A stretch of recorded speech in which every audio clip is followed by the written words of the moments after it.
So doctor గారు మనం యాక్చువల్‌గా చేసే ఎక్సర్‌సైజ్‌లకు సంబంధించి కొన్ని రకాల అంటే వివాదాలు నడుస్తున్నాయి. కొంతమంది అనేది ఇండియన్ టాయిలెట్స్ బెస్ట్ అని లేదా వెస్టర్న్ టాయిలెట్స్ బెస్ట్ అని మీద కొద్దిగా వివాదం నడుస్తుంది. అదే రకంగా మెట్లు ఎక్కడం మంచిదా?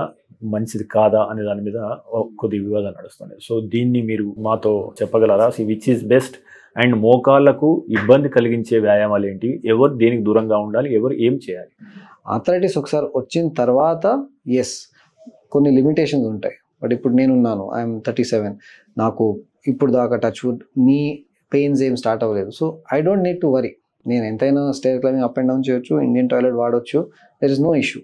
But slowly with time as you get into second half of life అప్పుడు ఆ నీ పెయిన్ స్టార్ట్ అవుతే ఆ టైం నుంచి you should take the precautions.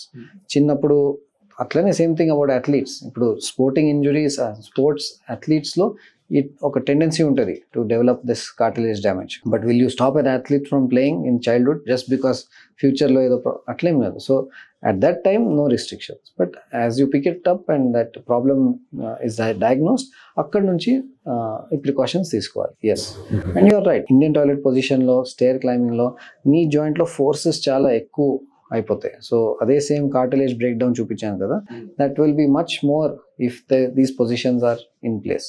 So avoid చేయడమే బెటర్. రోగి కోలుకోవడంలో పోస్ట్ ఆపరేటివ్ కేర్ అనేది చాలా ముఖ్యమైనది. దీని గురించి మీరు బ్లాగ్లో వివరించారు కదా. మన సర్జరీ తర్వాత ఇంటి వద్ద ఎటువంటి వ్యాయామాలు చేయాలి, ఇది కోలుకోవడంలో ఎలాంటి ముఖ్యమైన భాగం? యా, ఎస్పెషలీ నీ ఆర్థోపెడిక్ ఆపరేషన్స్లో ఇది చాలా important. Because it's a musculo skeletal అంటాం దాన్ని. అంటే మేము స్కిన్ ఓపెన్ చేసి మసిల్ ఓపెన్ చేసి బోన్ దాకా వెళ్తాము. సో ఆ బోన్ కూడా రిపేర్ చేస్తాము, మసిల్ రిపేర్ చేస్తాము. సో రికవరీ అలా 3 to 5 days అట్లా అవ్వదు.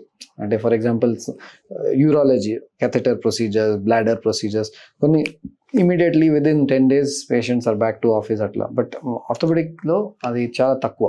ఫ్రాక్చర్ సర్జరీస్ ఉంటే, నీ రిప్లేస్మెంట్స్ అట్లా ఉంటే పోస్ట్ సర్జరీ రీహాబ్ చాలా ఇంపార్టెంట్. దాంట్లో 50% is on table what we do and 50% is after discharge what the patient does at home.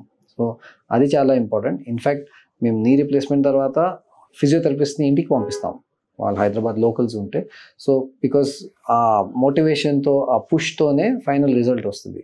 That is the main importance of post surgical rehab. మీరు తీసుకునే అదే మందులు, అదే నాణ్యమైన మందులు, కానీ సగం ధరకే. అవును, మెడ్ ప్లస్ బ్రాండ్స్ పై 50 to 80% తగ్గింపు.